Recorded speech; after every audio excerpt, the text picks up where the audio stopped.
Olá pessoal, estamos hoje aqui no nosso primeiro episódio, com muita honra, realizando um sonho, né? Que a gente iniciou em 2017, demos uma pausa e agora a gente vem com maior carinho e com muita vontade de vencer, que dê certo. Nosso primeiro episódio hoje vai ser que para mim, como flamenguista, considero o maior presidente da história desse clube. E para mim não pode ser diferente isso, por tudo que eu vi na minha vida como flamenguista, como torcedor, acima de tudo do futebol, que ele fez não uma diferença no clube de regatas do Flamengo, como no futebol brasileiro, mudando o rumo do que se dizia como administração esportiva. Então hoje a gente está aqui, pode contar, chama para vir aqui e contar, presidente eterno Eduardo Bandeira de Mello. Oi pessoal, prazer enorme estar aqui no Pode Contar e pode ter certeza que eu vou contar.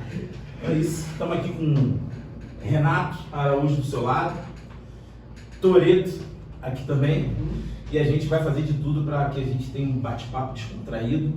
Afinal de contas, o senhor veio aqui para contar, né? É isso aí. Então vamos lá.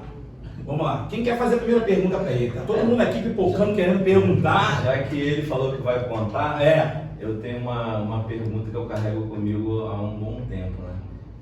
Presidente, existe uma fórmula mágica para esse tipo de gestão de clube de futebol aqui no Brasil? Ou essa fórmula mágica foi apenas para o Flamengo naquele momento? Essa é a minha grande dúvida. Não, Renato, não existe fórmula mágica. O que nós fizemos no Flamengo foi uma gestão competente, transparente, responsável, mas não tem nenhum mistério nisso, né? O que nós fizemos na área financeira do Flamengo, você aprende na faculdade em administração financeira 1. Tá? Então, o que realmente fez a diferença foi a vontade política de fazer, a disposição para fazer sacrifício, a questão de atitude, uma questão de postura e de vergonha na cara. Muitos outros clubes poderiam ter feito a mesma coisa, mas preferiram pensar no curto prazo, pensar em tentar resolver as coisas no seu mandato, e tentar levar os louros, de repente. E o que nós fizemos no Flamengo foi simplesmente pensar no Flamengo. O que tem que ser feito é isso daqui, tomar uma decisão. A decisão é difícil, mas é fazer a coisa certa e vamos em frente e deu certo. Quer dizer, não tem magia. Entendi, é porque a gente lembra que o senhor foi muito criticado na época da decisão de não renovar com o Wagner Love, aquela coisa toda, a imprensa caiu em cima, batendo, e o senhor ali, pelo que eu entendi, ficou tranquilo, porque o senhor sabia que estava fazendo a coisa certa e não em tomar aquela atitude naquele momento ali de não renovar com um grande jogador que era o Wagner Love naquele momento. Na realidade, não foi nem não renovar, porque ele estava com o contrato em vigor. Nós não tínhamos condições de continuar pagando ele, não tínhamos a menor condição de pagar o que faltava para o CSKA, e ele foi compreensivo, o empresário dele também, e nós encontramos uma fórmula de devolvê-lo para a Rússia, e não ter que pagar os 6 milhões de euros que faltavam, e na época também nos livramos de uma despesa mensal de mais de R$1 milhão, que era o salário dele. Era um tremendo jogador. Sim. Meu ídolo, o ídolo dos meus filhos, rubro-negro doente, usava aquela trancinha vermelha e preta e tal. Mas naquele momento a gente tinha que fazer a coisa certa. Foi uma atitude responsável, né, da gestão do senhor, que deu muito certo, né? Depois que aconteceu ali, foi a história diz, né? O que aconteceu, né? Pois é. É isso. Quer perguntar, porque você tá ansioso, tá aqui. Tá ansioso. Ele já tem um bigode crescer, tô ansioso. Tá ansioso. Ah, você tava falando aí nos bastidores que você ia perguntar se ele tinha recebido alguma ligação. Vou perguntar. Nós Você vamos quer agradecer ao perguntar amigo Robinho por ter trago o presidente. Era demais. É um prazer enorme ter o senhor aqui. Pô, sim, o senhor abrindo as portas pra gente. Só para contar para o senhor aqui um pouquinho da nossa história, que em 2017 nem existia podcast ainda, e a gente gravava no Facebook, com um telefonezinho quebrado, e a gente gravava no quintal da casa do meu amigo, a esposa dele 10 horas da noite filmava, É verdade. aí a gente tinha 1000 visualizações, e hoje a gente conseguiu, sei lá, eu tô tão emocionado de estar aqui, não sei nem palavras para descrever Verdade. a presença do senhor aqui. A minha pergunta é simples, o Pedrinho já ligou pro senhor, Pedrinho do Vasco? Você não ligou, eu vou dar o telefone aqui, porque eu tenho um amigo vascaíno, muito vascaíno, ele falou assim, pô, Toreto, deixa eu te falar, como que o Eduardo Bandeira fez aquilo? Eu falei, não sei, ele vai estar lá no programa, o amigo já perguntou, o senhor já respondeu. Verdade. Mas a minha pergunta é, o Pedrinho ligou pro senhor, para ter pelo menos um norte, assim, eu vou salvar isso aqui, mas eu tenho que ter um norte. Ele ligou pro senhor, Pedro? Não, o Pedrinho nunca ligou para mim. Se um dia ele ligar, a gente pode bater um papo, porque eu sempre admirei o Pedrinho como jogador, como tremendo jogador, pena que no time errado. Foi também um excelente comentarista no Bravo, né? Ver os comentários da televisão.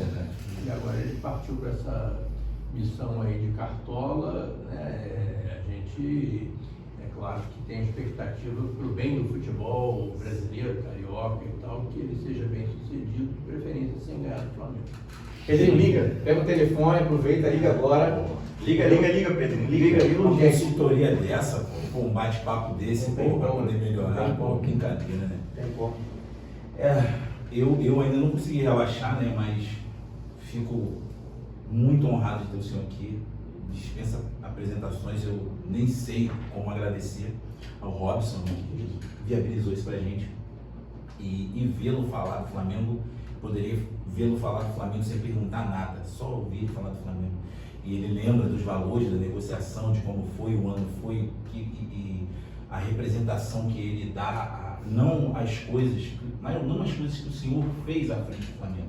O senhor dá a grandeza ao Flamengo, mas eu, como torcedor do Flamengo, a gente não está aqui para poder ficar exaltando quem não precisa ser. A gente precisa exaltar o senhor sim, porque tudo que a gente viveu a partir da sua gestão foi o que a minha geração nunca tinha vivido. A partir do que o senhor fez à frente do Flamengo foi que nós tivemos o nosso 1981. A gente teve o nosso 1981 depois que o senhor foi presidente do Flamengo. E a gente ouve falar de outros jogadores. Tem para mim, eu não sei onde o Alexandro deu uma entrevista, e isso ficou muito marcante para mim, que ele disse que pô, eu vi o Bandeira falar lá que isso ia acontecer. Então, tendo pessoas como provas do que o senhor fez, eu acho que é muito melhor do que a gente escrever 100 páginas de um livro. Então, assim, para mim, eu fico muito emocionado mesmo de estar na presença, de vê-lo falar sobre o Flamengo, mas eu não posso deixar de perguntar, que a gente pensou em perguntar, como que o senhor lida com essa questão da maioria dos torcedores, não só do Flamengo, os torcedores também adversários, entenderem que o senhor é o maior presidente da história desse clube centenário? Como que o senhor lida com isso? O senhor acredita realmente nisso? O senhor fica... Eu já tenho certeza que não, mas eu preciso que o senhor diga. Como é que o senhor lida com essa grandeza que o senhor tem pelos feitos? Não é uma coisa simbólica, foi algo realizado deveras. Olha, o que eu sinto assim é uma satisfação muito grande, né? Porque esse carinho da torcida, né? Esse respeito da torcida é uma coisa que não tem preço. Né? Então, eu não fico aí me autoelogiando, né? Eu sempre disse, né, que o que aconteceu no Flamengo, eu não fiz nada sozinho. Aliás, eu acho que ninguém faz nada sozinho, nunca. Eu não acredito em Salvador da Pátria. E nós tivemos no Flamengo, foi um trabalho de equipe muito bem sucedido, né? Eu tive o privilégio, né, de liderar essa equipe, mas o mérito é de todos, e eu acho também que o mérito maior mesmo é o da torcida, que compreendeu que a gente precisava fazer sacrifício, que nós precisávamos fazer a coisa certa, e eu diria que 99% da torcida do Flamengo comprou a nossa briga. Então eles são tão até mais responsáveis pelo sucesso da nossa política do que nós mesmos. Sim. Né? Então não existe, né? Não tem nenhuma Vaidade, né? Porque eu acho que não é o caso. Né? E o respeito que a torcida tem por mim, inclusive o respeito que as outras torcedores de outros clubes têm também, que demonstram isso na rua, né? Alguns, né, votam em mim, né? Param na rua e dizem, eu votei no senhor e tal, eu não sou Flamengo, eu não sou Vasco e tal. O cara fala isso com orgulho, né? Fala com orgulho que... Ainda brinco assim, dizendo, não, voto de Vascaíno, de Botafogo, Tricolor, vale em dobro, porque o rubro-negro tem um motivo para gostar de mim. Né? E os outros não, né? E os outros, não, eu vou votar porque eu estou pensando, né, em fazer a coisa certa e tal, né, coisa da gestão de qualidade. Isso é uma coisa que não tem preço. Não tem preço nenhum. E é interessante o senhor falar sobre isso, sobre os outros torcedores, porque a minha visão é essa, de fora. Mas o senhor fala como literalmente um torcedor que saiu da arquibancada para assumir a presidência do clube, para fazer com que esse clube se tornasse realmente aquilo que a gente sempre ouviu que era. Porque até o presidente e ex-presidente do Atlético, Alexandre Calil, falou uma vez também num podcast desse, que eu não vou me lembrar, mas eu vi um recorte, em que ele fala que se o Bandeira de Melo conseguir acertar o Flamengo, esquece. E a gente viu que é lógico que dentro de campo vai se ganhar e vai se perder. Mas o que a gente perdia dentro de campo, a gente também perdia muito lá de fora. Então acho que isso fez com que, sendo solidificado essa questão do Flamengo, alicerçado o Flamengo, tendo literalmente tapado os furos da piscina para deixar de escoar água, fez com que o Flamengo conseguisse campeonato mundial até de basquete na gestão do Sul. Então assim, é algo que eu não posso deixar de falar e exaltar isso. E só agradecer. É isso. Não estamos terminando o programa não, mas é porque a gente precisa aproveitar a oportunidade como flamenguista para agradecer tudo que foi feito. Porque tem esse negócio de falar que qual time que torce, não, que a gente Não, aqui não tem condição de falar do time que torce, não. Agora aqui, a gente chorou, não, o presidente vai vir, não sei o quê. Então é isso. Vocês querem perguntar alguma coisa? Ô presidente, a gente sempre ouviu, né, sobre estádio, né, que o Vasco sempre se vangloriou pelo estádio que tinha. É louvável, né, naquela época o que os torcedores do Vasco fizeram, ajudando a construção de Januário, né? E o flamenguista ele sempre foi taxado de não ter estádio e tal. E na gestão do senhor, isso não foi uma prioridade também, né? Tipo assim, vou buscar uma oportunidade de construir um estádio para o Clube de Regatas do Flamengo. Essa oportunidade, ela teve em algum momento na gestão do senhor, ou em momento nenhum isso foi cogitado? Renato, nós buscamos sim, até porque, enquanto eu estava lá na presidência do Flamengo, o Flamengo não tinha um Maracanã. O governo do estado era outro, né, era o anterior, e o Maracanã parou várias vezes, né, para a Copa das Confederações, né, depois para a Copa do Mundo, adaptação física, depois para a Olimpíada, né, tinha havido uma licitação para a concessão do Maracanã antes de eu assumir a presidência do Flamengo, e os clubes foram impedidos de participar. Eles chegaram à conclusão de que o clube não tinha competência para gerir um estádio de futebol. E o Maracanã acabou lá com o consórcio Odebrecht, né, e vocês sabem o que aconteceu, não vou contar a história. Então o Flamengo, durante muito tempo, ficou impedido de jogar no Maracanã, e quando conseguia, as condições eram leoninas. Então o Flamengo, vocês devem lembrar, o campeonato de 2016, praticamente todo a gente jogou fora do Maracanã. A gente jogava, todos os nossos jogos eram fora de casa. Ainda conseguimos chegar em terceiro lugar e empatar para o segundo. Mas era uma situação difícil. Então nós buscamos. Jogava muito no Kleber Andrade, né? Jogava muito no Kleber Andrade, jogava muito no Mané Garrincha em Brasília, na Arena das Dunas do Natal, jogamos em Manaus, jogamos em Volta Redonda, em Juiz de Fora, jogamos em vários, no Pacaembu, lá no campo do Figueirense, jogamos em vários lugares com mando de campo, porque nós não tínhamos Maracanã, então a gente tinha que partir para soluções.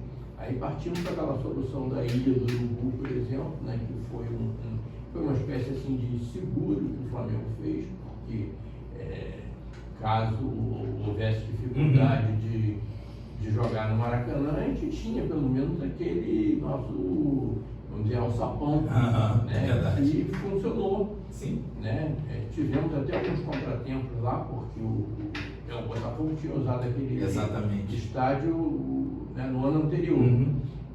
E quando nós fomos refazer as arquibancadas ali, atrás do outro lado, das sociais portuguesas, vimos que tinha um problema sério de solo.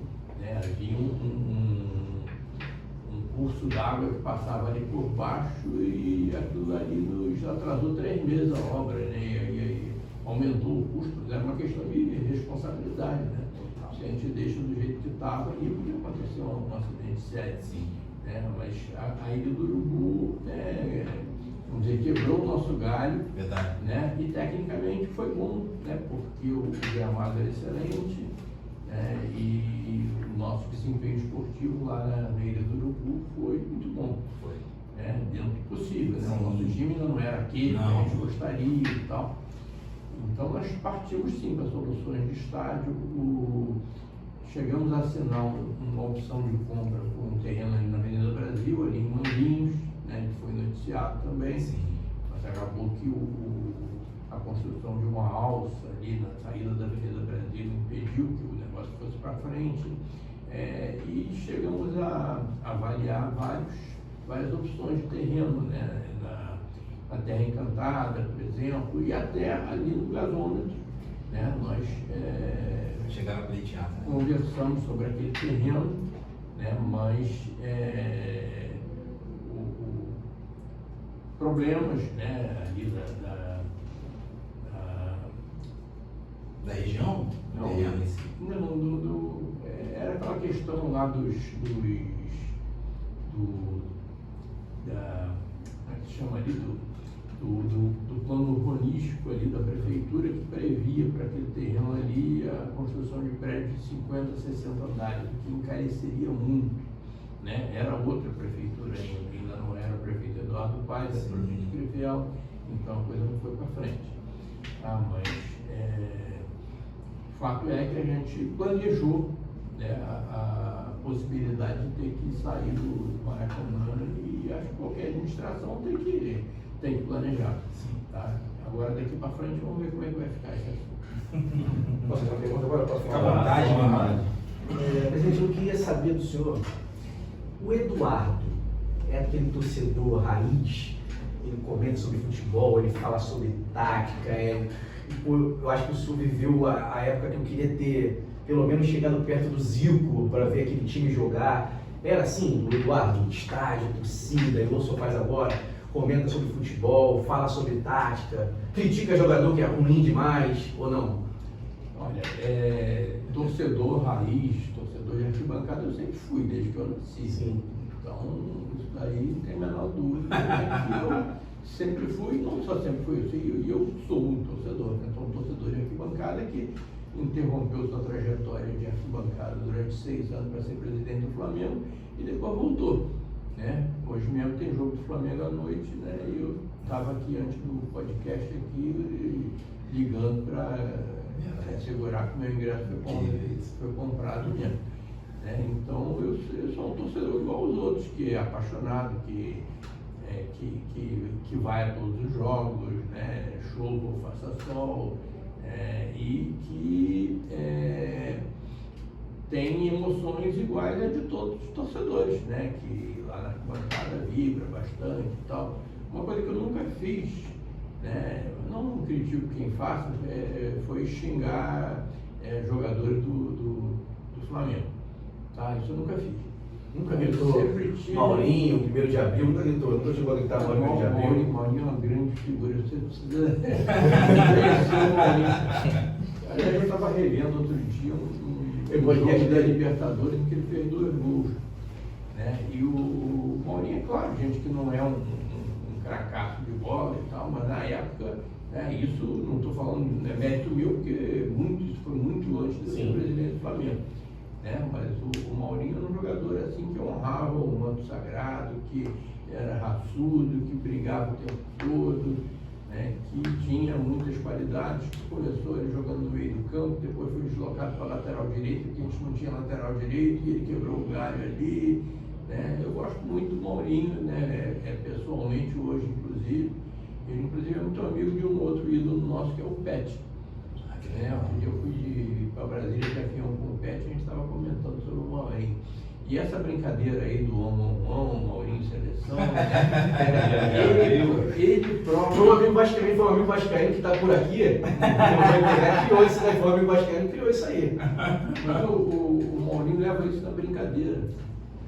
Eu já encontrei com ele várias vezes, a gente comentou sobre isso daí a gente tira de dentro. Legal, cara. O senhor falou sobre a emoção de ser torcedor de arquibancada, onde eu vou querer levar logo para essas conquistas. A perguntar, clichê, mas eu vou ter que perguntar. Na minha mente veio e é isso. Qual foi, aliás, a Libertadores que mais emocionou o senhor? A gente sabe que o senhor assistiu na arquibancada no meio da nação, né? Em 2019. Mas em 81 eu não tive imagem, mas provavelmente, como é um torcedor de arquibancada raiz, como a gente sabe, ele também deveria estar lá. Como falou que chova ou faça sol, ele está lá. Então, provavelmente ele estava lá. Em 81, eu estava lá efetivamente no primeiro jogo, que foi no Maracanã, o Flamengo e o Breno, na ganhamos de 2-1. Depois, os outros 2 jogos, o de Santiago, que deu aquela confusão e todo, e a finalíssima em Montevidéu, eu não estava na arquibancada porque não tinha dinheiro para ir. Sim, natural. Eu era recém-casado, minha mulher estava grávida, então eu vi na televisão mesmo, mas vibrei tanto quanto vibrei em 2019. Talvez até mais porque foi a primeira. Exatamente.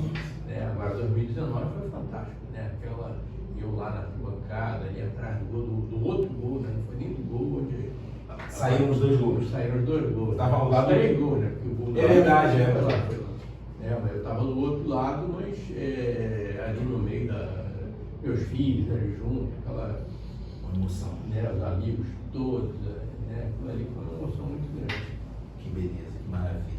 Já seguinte, 2022 eu não estava, porque era véspera de eleições também, e a rigor, eu diria que, claro, é tudo Libertadores. Exato. Levando para casa, é ótimo, mas não dá para comparar com as outras 2, porque não foi um jogo tão emocionante, Nosso adversário sempre não facilitou. Acho que nós éramos lá sobre você emoção. sempre fala sobre emoção. É muito legal você conquistar, ganhar jogos, Sim. igual foi Flamengo e River em 2019.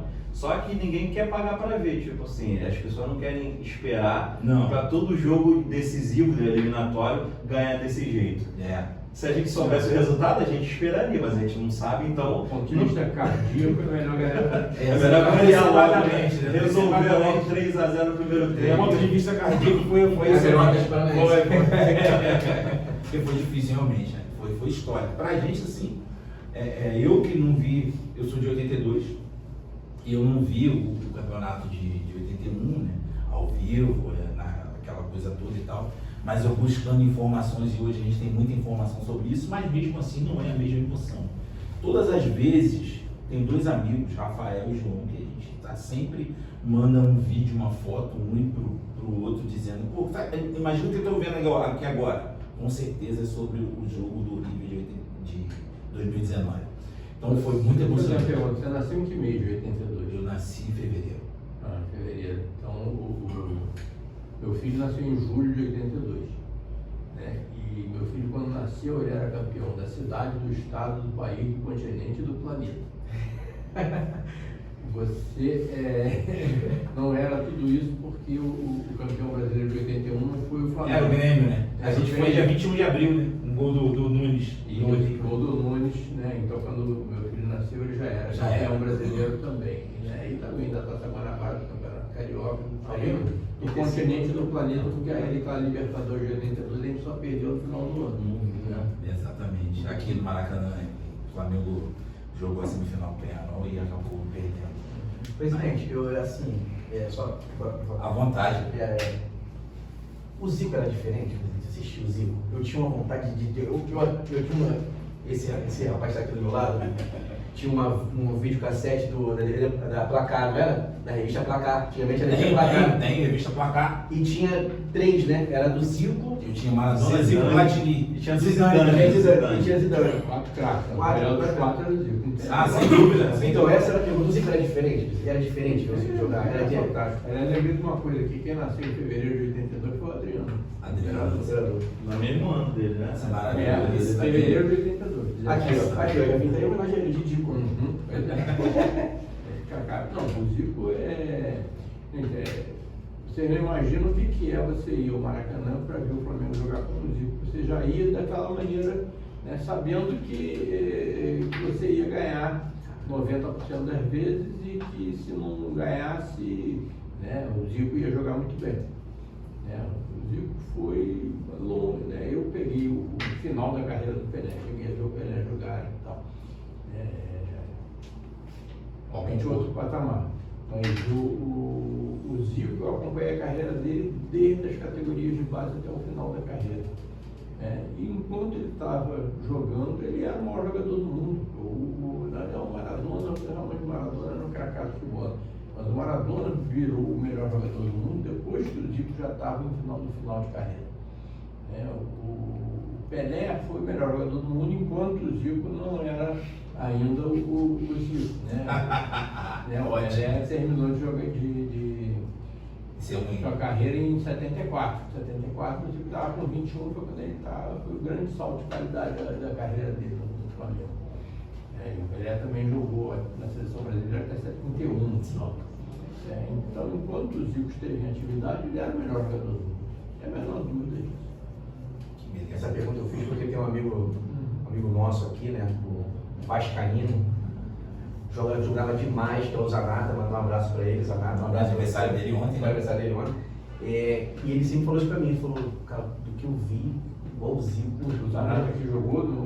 Não. O Zanata é um amigo nosso, jogou muito pelado aqui. Ele jogou no Bom Sucesso, na Grécia, mas não teve uma carreira com fama, não. Ele Tinha jogou muito um jogador chamado Zanata, que foi da base do Flamengo, e que depois jogou no Vasco também. E ele é muito vascaíno, presidente. Ele sempre falou isso pra mim, falou que o Zico era diferente demais. Quando o presidente falar segunda pra isso, o Zico ele vai te confirmar o que eu tô te falando. Então, Zanata, pergunta feita, resposta dada. Abre no YouTube aí. Pô, a gente sai. A gente tem o YouTube pra comparar, né? Mas ele também, assim, com muita humildade, né? Ele sempre, quando alguém fala assim, que agora tem isso, é uma febre, né? Assim, você é o fulano de tal, você é o fulano de tal. Esses dias aí eu tive que ver o Paulinho, ex-Corinthians, ficar na dúvida e falar que ele preferia ele do que o Rincon. Eu acho que ele, ele tem todo o direito de preferir ele, mas eu vi e eu não tenho dúvida. Que Deus o tenha. Não tenho dúvidas. Então, assim, mas ele tem todo o direito de falar que ele foi melhor, porque ele é confiante para isso, dizer que tal. Mas sempre o Zico você ou Maradona? Pô, Maradona era mais isso, era mais aquilo outro. Eu vi o seu Raul Plasma falar algo muito interessante, que para mim fez todo sentido. Maradona foi grande e tal, tudo mais, mas o Zico era contundente. Era isso mesmo, presidente? Então, não tem a menor dúvida disso. O Maradona foi um cracaço de bola. Você via jogar e tal, bastava ele dar um toque na bola, você vê que era diferente. Mas o Zico, e jogar também em épocas diferentes também. O auge da carreira do Maradona foi aquela Copa de 86. Sim. Agora, a carreira do Maradona foi uma carreira curta. E irregular também. Né? O Maradona, infelizmente, teve os problemas que a gente sabe, né? Que o Zico nunca teve. Né? O Zico jogou desde o início dos anos 70, né? Até ter aquele problema no joelho lá, daquele marginal direito do Bangu aí, que tirou ele daquele jogo.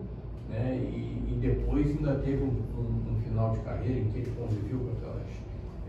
na época a medicina não estava evoluída ainda, eu lembro que ele fez uma operação de reconstrução do ligamento cruzado quando era uma novidade, né? E aí ele teve uma recuperação difícil e tudo, e ainda assim se sacrificou e depois ainda foi jogar no Japão, né? Ensinar japonês a jogar bola. Convidou o Alcindo para ir com ele, né? Virou Alcindo. Virou ídolo também lá, o Alcindo. É verdade. Né?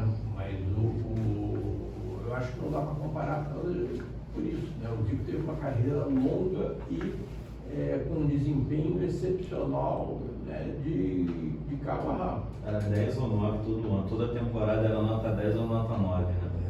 Para mim era nota 10. Esse negócio de 9. Quando ele fazia menos gols. Apesar Apesar de que ele só jogou com a 9 uma vez, né? Ficou Tava lá quando o Pelé. Exatamente. Tava lá também. Exatamente. Ganhamos 5-1.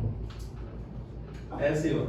Maravilha, né, cara? Já que a gente tá, Sabe de tudo. A gente está falando de grandes craques, né? Eu vou citar um que as pessoas idolatram muito. O senhor falou agora sobre o Maradona, que teve uma carreira curta.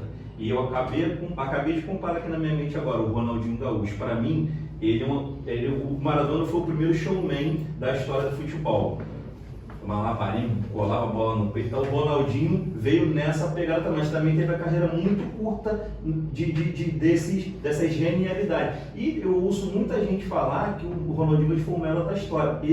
Renato, eu fico chateado quando eu ouço isso, porque eu já acho o Zico melhor e o Maradona. Então, muita gente que já é mais velha até que eu fala que o Ronaldinho foi assim, um absurdo durante, não foi, assim, na minha opinião, ele não foi muitos anos absurdo, ele teve 2, 3 anos, igual o Maradona, assim, curta. Então, se o senhor também concorda com essa questão do Ronaldinho, ou o senhor acha o Ronaldinho, assim, realmente o que falam, o que a mídia fala aí, que os torcedores falam sobre o Ronaldinho, que jogou no Flamengo, né? Sim, o Ronaldinho é um talento extraordinário, mas também eu acho que ele não teve uma carreira tão bonita quanto poderia se ele tivesse, talvez, se dedicado mais, né? Ele tem direito de fazer o que ele quiser com a vida dele e o tempo que ele se dedicou ao futebol, ele fez miséria, inclusive pro Flamengo, né? Todo mundo lembra daquele jogo contra o Santos lá em julho de 2011. Dia 27 de 7 de 2010. 7 de julho de 2011, em que a gente meteu 5-4 na Vila Belmiro, depois está perdendo de 3-0 aos 15 minutos. Fizeram 3-0 com 15 minutos de jogo. Eu falei, eu nem acreditava, eu não vi. eu falei que já estava desesperado aí, achando que não, vamos perder de 9 hoje. Sim. E realmente teve 9 gols, mas foi 5 para 4 para eles. Excelente. Presidente, assim, o Diego Ribas, ele foi a mudança de cenário da presidência do senhor? Ele foi o símbolo daquela gestão, tipo assim, torcida, campo, o cara que botou o Flamengo em outro patamar, aceitou o projeto? Comprou essa briga? Não, o Diego foi o primeiro jogador que nós trouxemos da Europa, né, para o Flamengo.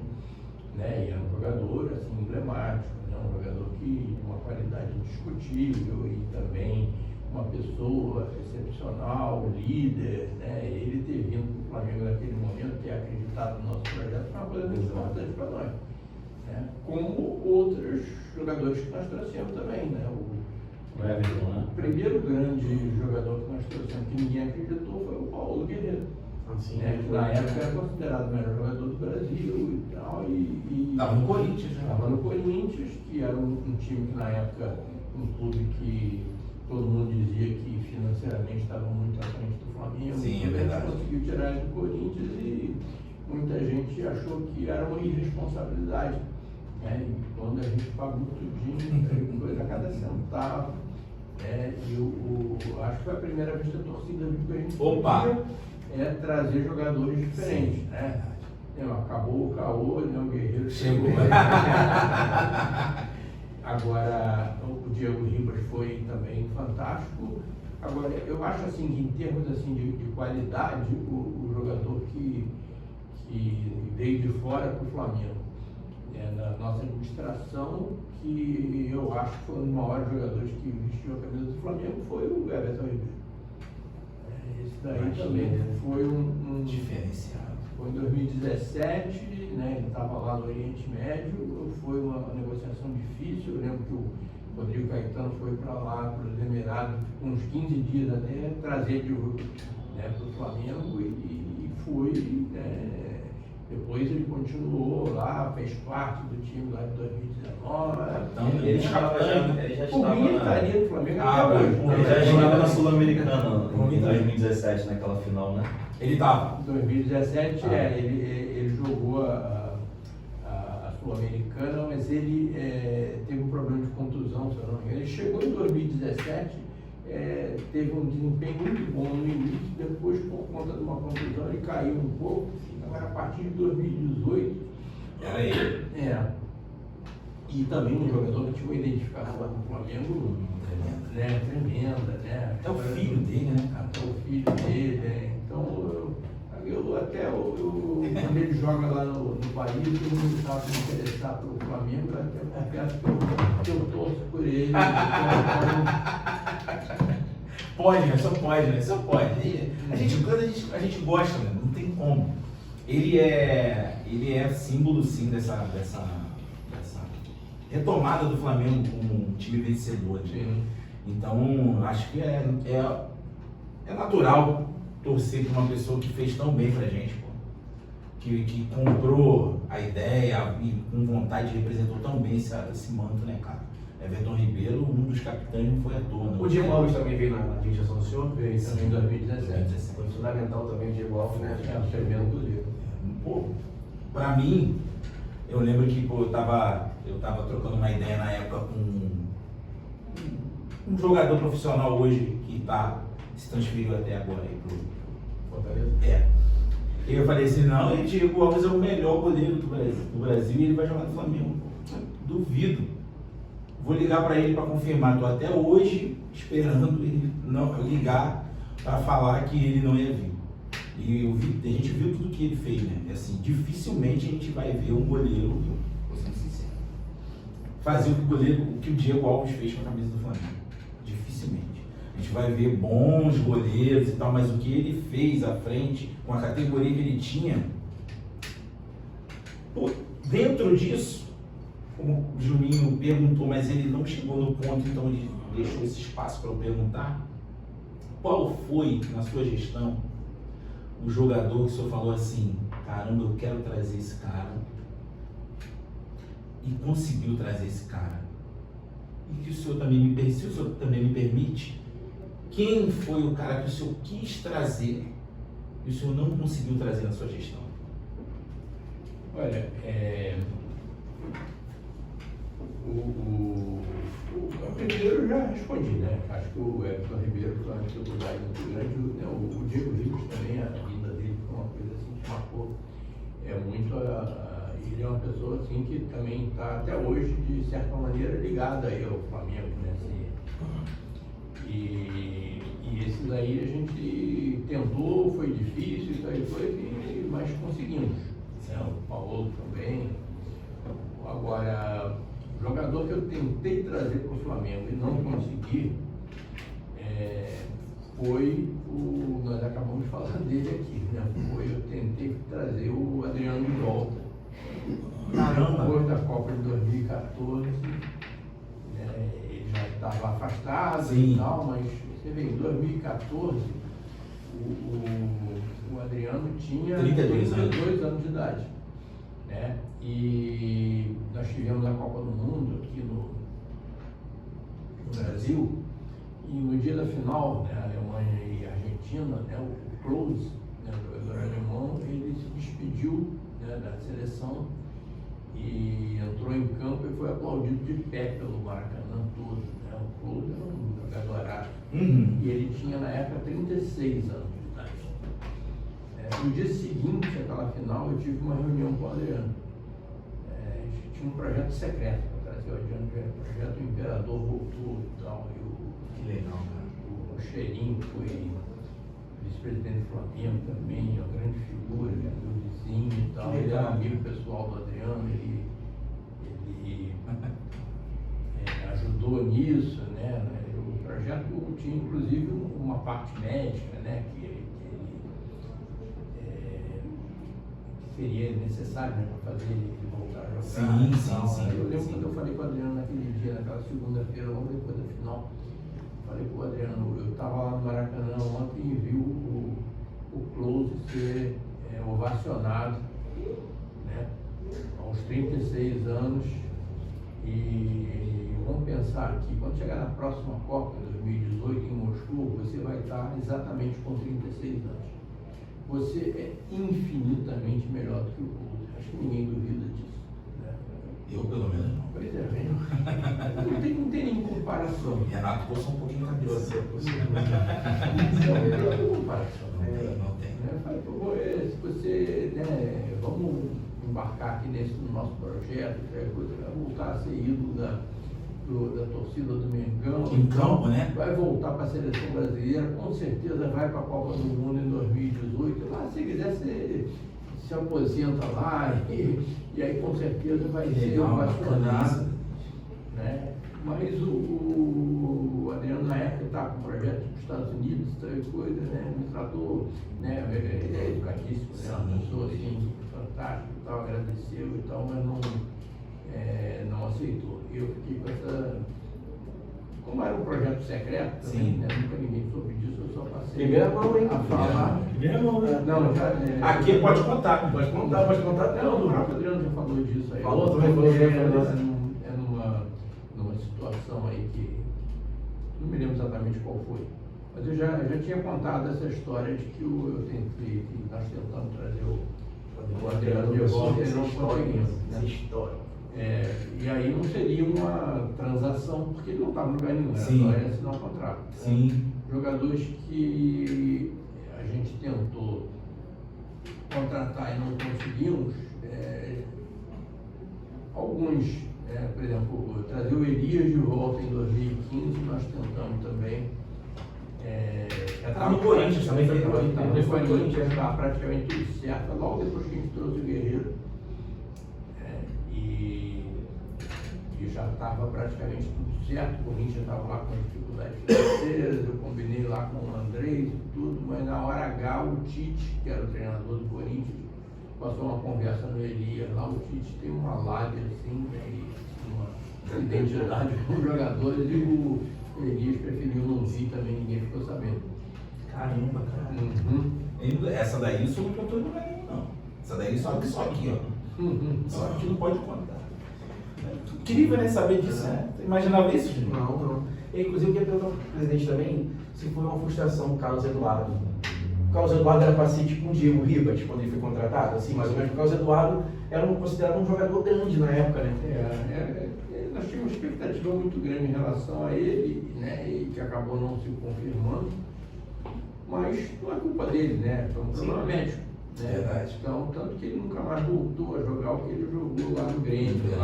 E o gol dele foi importante, né? Voltou aquele golzinho de honra lá no Mineirão. Voltamos pro jogo aqui, né? Já valeu, né? Não, vai ganhar a Copa do Brasil graças àquele gol do Carlos Eduardo. Então, onde ele estiver, Carlos Eduardo, obrigado aí pelo seu gol. Obrigado, Carlos Eduardo.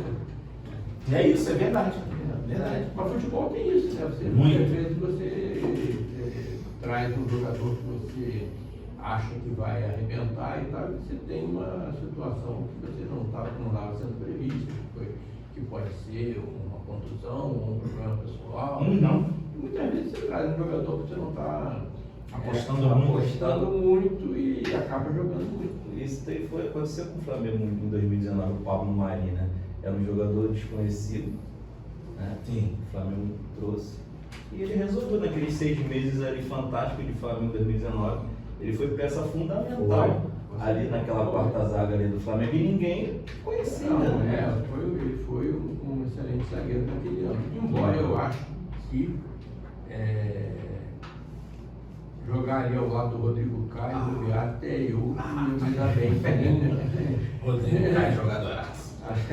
Caio. grande nome da zaga do Flamengo ali foi o Rodrigo Caio. Foi outro jogador que, por conta de contusão, né? Hoje ele deve estar com 30 31, 32. É da geração do Neymar, né? Então ele não deve. Ele poderia estar na seleção brasileira. Sem dúvida. Sim, com certeza Sem a gente dúvida. não ia tomar aquele gol Sem ali do dúvida. primeiro gol da Sem Argentina. dúvida. Mas No primeiro, deu o segundo e deu o terceiro. É, E sai de campo sangrando. Mas era um jogador. E vencedor. E para mim foi o grande nome daquela zaga ali. O Pablo Mari jogou ali do lado do craque. Jogou do lado do Pablo Mari, jogou do lado do Se Caio. beneficiou disso. Já que a gente está aqui podendo contar, né? É isso aí. A gente, Aqui pode contar. A gente queria esclarecer algumas coisas sobre o ano de 2013. Que o senhor chega em 2013, são algumas perguntas dentro de uma só. O senhor chega, o senhor teve medo, receio de não conseguir resolver a vida financeira do Flamengo naquele momento? Porque o que saía na mídia, eu sempre falo, a gente não sabe, a gente torcedor aqui fora, a gente às vezes não tem noção do que é uma dívida de um clube de futebol. Então a gente supõe e vê o que sai na mídia. Só quem realmente está ali trabalhando no dia a dia, que pega aquela gestão para administrar, que realmente entende a situação que aquele clube está. E sair na mídia está muito ruim, apesar do título da Copa do Brasil, né? Elias naquele ano tipo jogou sozinho, né, no Flamengo, brocador. Até o Paulinho. Monta, né? Depois jogou no Flamengo, Santos. Botafogo, o Paulinho jogou muito. Na final Até hoje. Não, o jogo foi a quarta de final. Não, mas na final também ele jogou. Não, jogou bem a Copa inteira. Jogou bem o ano inteiro. Depois que o outro time, infelizmente, né, não deu a sequência ali. Né, mas. 2014 bem também na Esse época. dia, Lateral direito do Botafogo, o Gilberto, depois jogou em Portugal. Jogou em Vasco, Até estava no hoje ele deve Bahia. sonhar com o Flamengo. E isso foi uma grata surpresa, esse título, né? De 2013, acho que foi. O Flamengo nunca acha que é inesperado, porque o Flamengo sempre acredita, né? Mas, de repente, para vocês, que são cartolas, né, gestores, de repente achou que foi um achado aquele título ali. Mas, enfim, e a gente, o Flamengo terminou em Mas 2013. o mata-mata tem dessas coisas. Tem dessas coisas, né? O Flamengo não era o melhor time do Brasil em 2013. Estava longe de frente, estava passando por muitas dificuldades. Mas aquele time se fechou, principalmente depois da saída do Mano Menezes, né? E eles jogaram aquele mata-mata todo, né? Com uma determinação assim, contagiante. E mata-mata acontece nessas coisas, né? Você viu, o melhor time do Brasil era o Cruzeiro. Ninguém eliminou. Nós eliminamos o Cruzeiro, né? Graças ao golzinho do Carlos Eduardo, aí depois na volta aquele gol do Elias. Né? Ninguém ia dizer que o Flamengo pegou o Cruzeiro nas oitavas, aí ferrou. Passamos pelo Cruzeiro. Aí pegou o Botafogo, com o Sila, com aquele timaço que o Botafogo tinha e tal, que era de G4 e tal, né? Também 4-0. Né? E aí depois o Goiás, que também era G4, também na semifinal, e empatamos lá, ganhamos aqui e tal. E aí quando chegou a final contra o Atlético Paranaense, né? Aí todo mundo sabe, né? Não, foi difícil. Foi difícil, lá foi 1-1, o Atlético estava bem, mas Amaral gozou fora da área, né? Arriscou. Amaral, e depois aqui, né, o Elias e o Brocador, né? E aí o Brocador fazendo assim. Jogar dessa do Paulinho, que o senhor falou. Aí para finalizar as minhas perguntas dentro de uma. Mas eu queria dizer, mata-mata tem dessas coisas. Em 2004 todo mundo achou que a gente ia ganhar do Santo André no Maracanã, né? Verdade. No ano seguinte o Fluminense perdeu para o Paulista de aí. Né? Bons valores saíram daquele time do Paulista ali em 2005. O mesmo treinador. O primeiro treinador do Flamengo era o do Fluminense. 2004 era Abel, 2005 era Abel. Era o Abel também.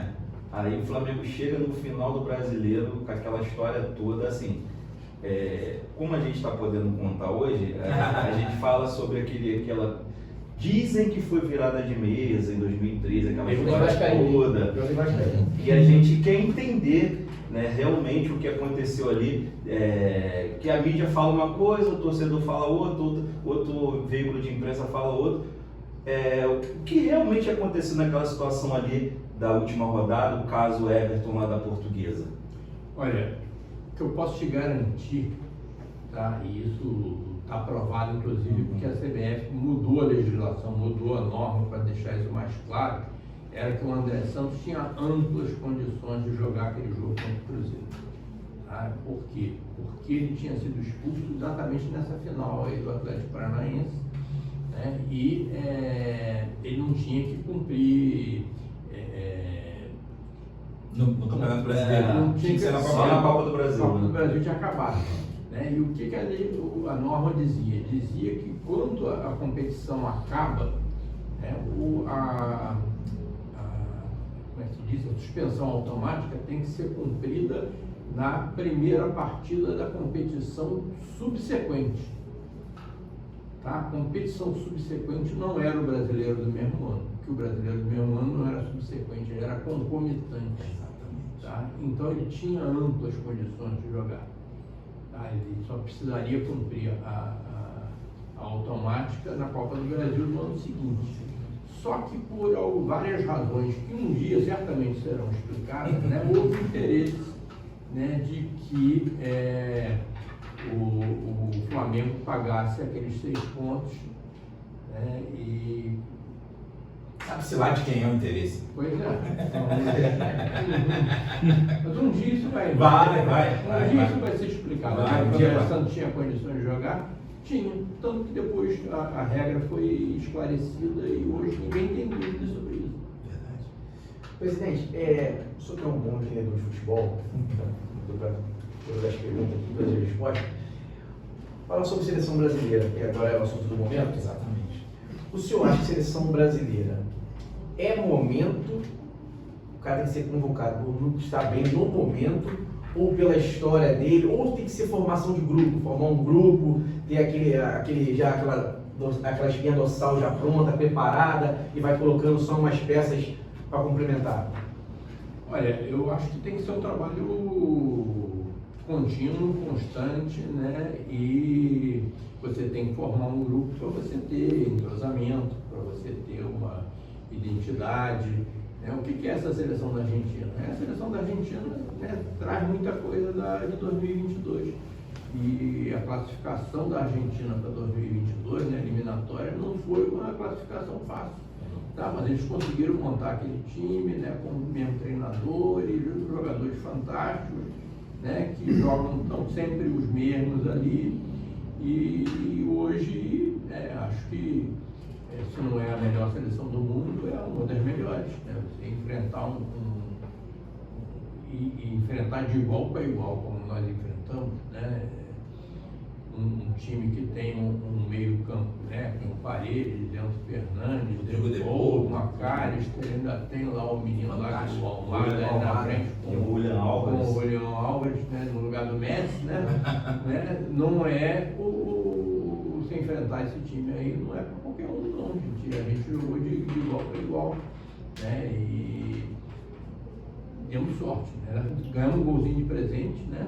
Sim. E demos sorte. Verdade. Né? Mas eu acho que os problemas da seleção brasileira você não consegue explicar num jogo. Né? Você não consegue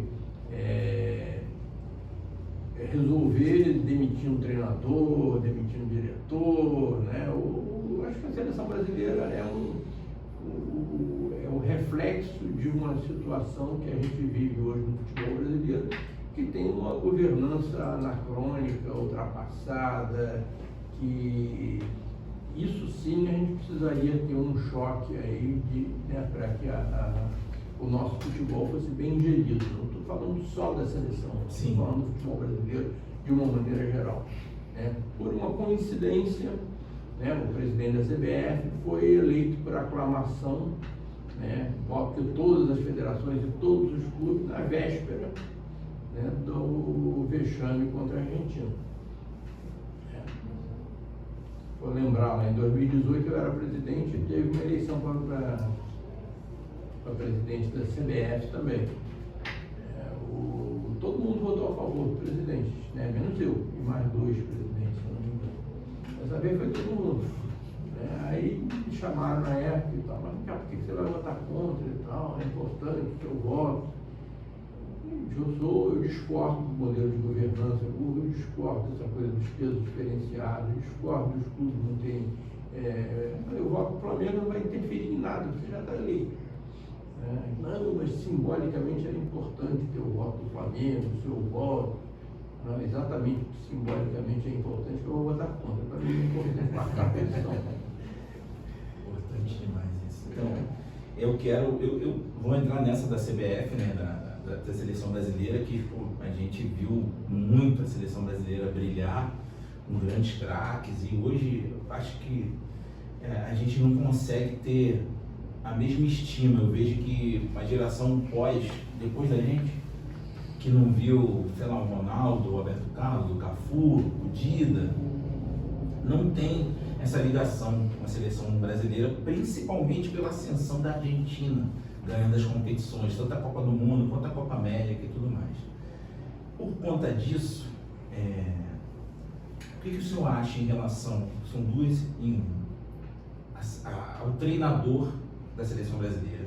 Se o senhor acredita que uma mudança radical da gente ter um treinador de outro país, uma outra mentalidade, ou um treinador jovem, brasileiro, não estou querendo insinuar nada, mas quanto à presidência da CBF, o senhor pensa nisso de ser presidente? Quando alguém me pergunta isso, né? Mas não tem a menor condição, né? Isso aí quem que vai votar em mim?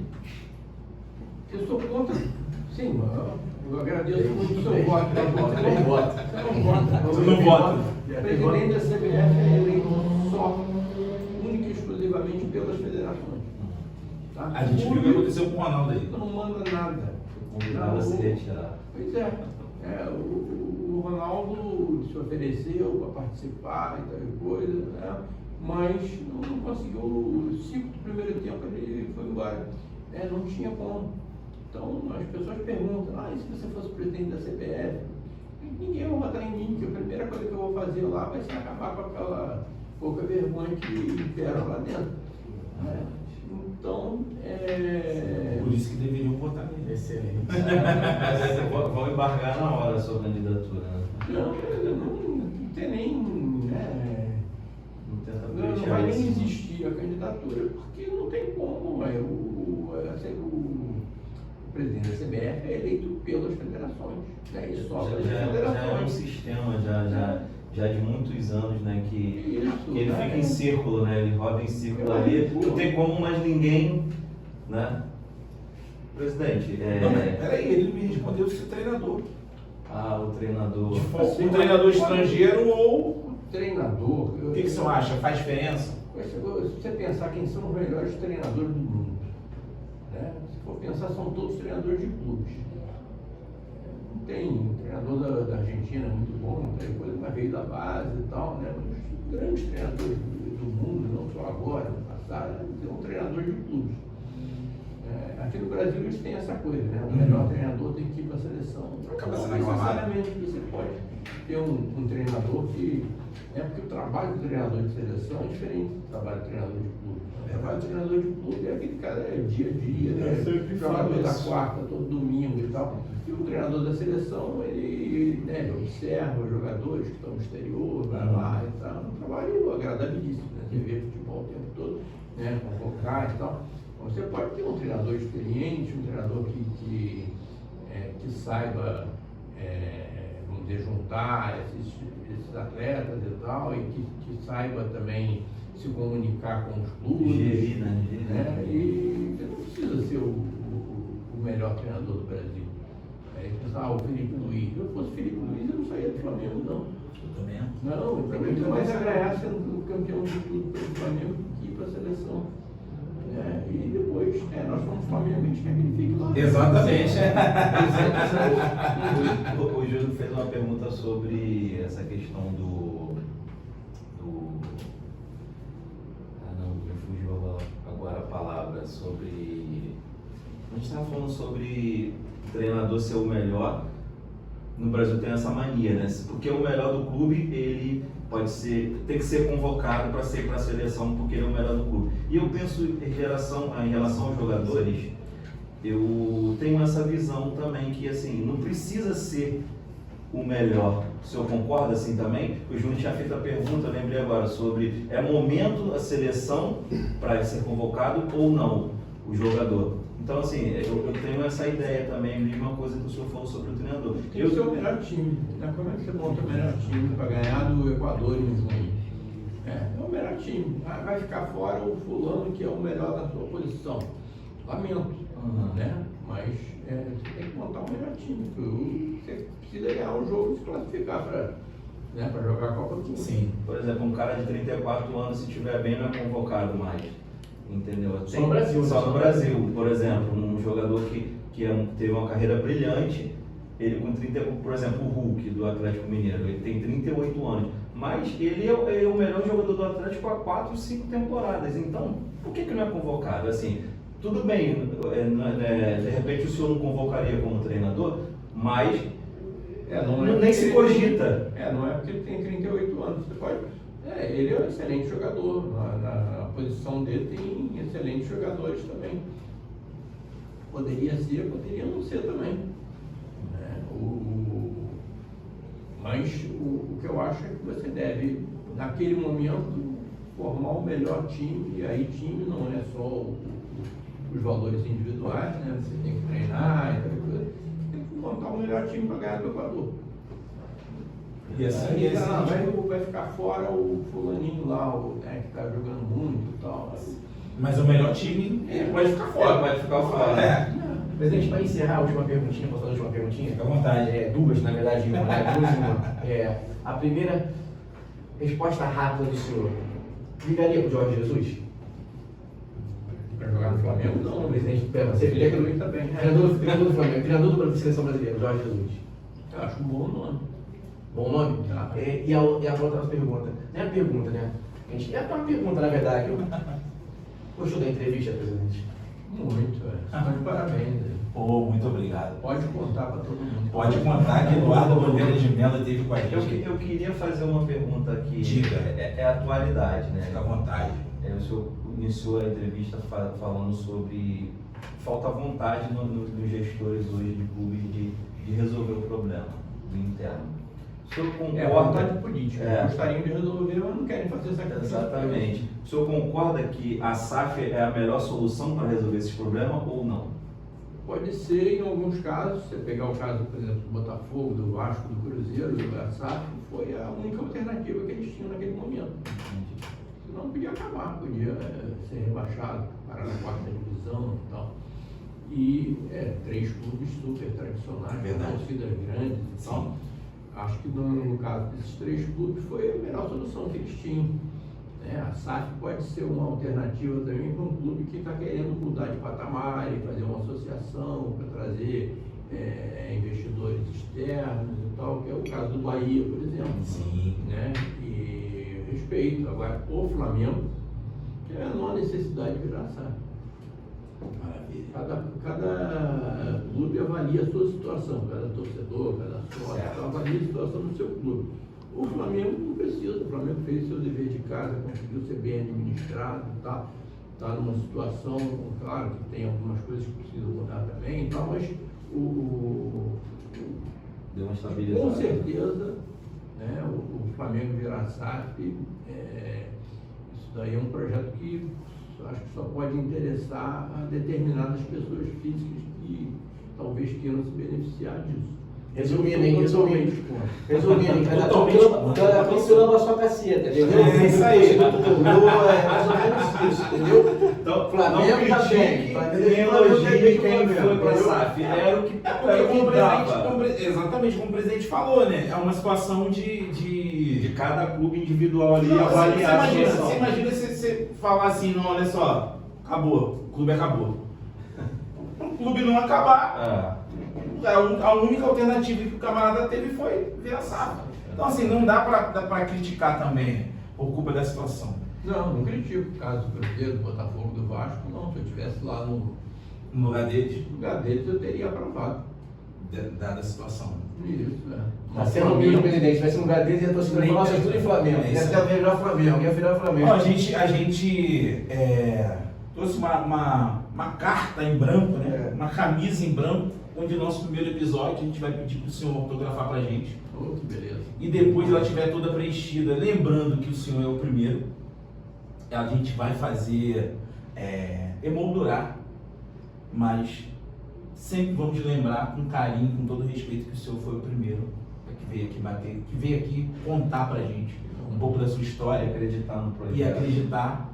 Espero que a gente tenha conseguido agradar de uma certa forma, e admiração e respeito nunca vão faltar daqui do Pode Contar para o senhor como flamenguista, como pessoa pública e como gestor público também. A gente só pode agradecer a sua presença aqui. Beleza. Quem agradece sou eu, né? Podem me chamar sempre, a gente Muito volta aqui, obrigado. atualiza o papo. Muito obrigado. Vou assinar ali do lado esquerdo do peito. É isso, vamos lá. Vamos lá. Pega pra ele aqui, não vai fazer as honras. Faça as honras. Estica aí, Renato, ajuda aí. E fica aí.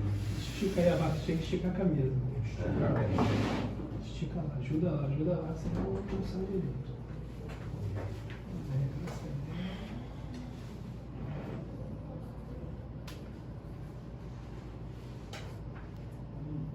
Bota no seu, pode colocar assim, EP0001. Eu sou o 01. FP. Pode botar É, lá. episódio. EP001. Isso, obrigado. Palmas para Eduardo. Valeu, obrigado. Querido, satisfação imensa. Muito, muito, muito. Presidente, tem um coffee bakezinho